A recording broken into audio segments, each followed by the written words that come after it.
And the management frameworks work is a new area within the SNIA where we're kind of stepping up a little bit from SMIS, which is really a standard for managing storage resources directly.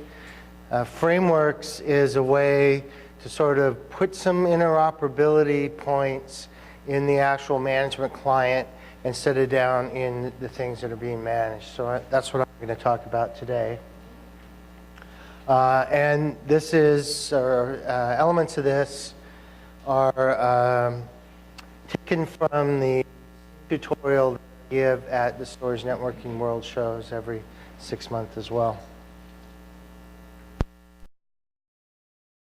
We'll talk about what problem we're trying to solve, a little through the management frameworks, service interface decomposition, high-level architecture, some common aspects of services, infrastructure services, core services, and domain-specific services. And I'd like to keep this as interactive as possible, so just raise your hand, go to the microphone. Do they have to go to the microphone if you're not getting any audio? Oh, you are getting audio. Okay, go to the microphone to ask your question, please. Otherwise, if you just blurt it out, I'm going to have to repeat it. It's going to slow things down. So, all right. So,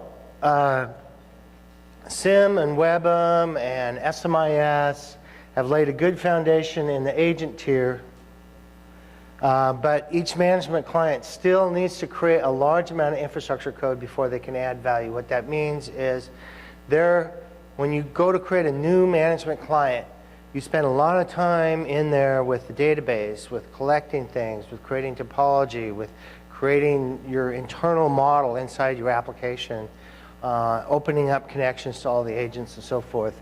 And that's all before you can actually add the value which you wanted to create in the first place, which was storage performance management or storage resource management, one of those things, right? And each developer creates this from scratch, or you've got this legacy infrastructure around in your company that is a little bit crufty and a little bit difficult to modify every time, and it's not based on any standards.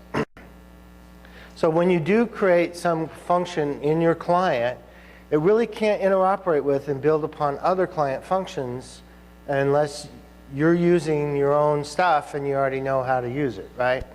So customers still get locked into one of the client vendors, and they're still limited to that vendor's value. If I want to take value from vendor A and make it run on an infrastructure from vendor B, I can't do it today, right? Vendor A would have to get a bunch of interfaces from vendor B.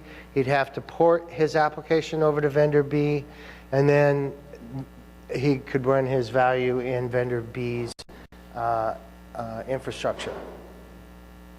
And this set of problems is independent of the domain. And this is important because even though we're doing this work in the Storage Network Industry Association, we expect to leverage this in the DMTF and the OGF and several other areas as well. So we're paying a lot of attention to separating out domain-specific kind of functions from the functions that are independent of the domain that we're working in this case, storage. So this is a little graphical view of what I'm talking about.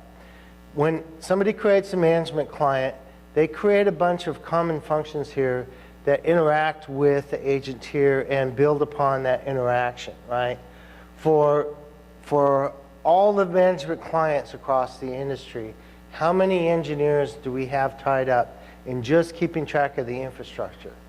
And the infrastructure is kind of a fun thing to work on if you think about it. If you're an engineer, it's actually cool to write common library code because you know your customer. Your customer is another engineer.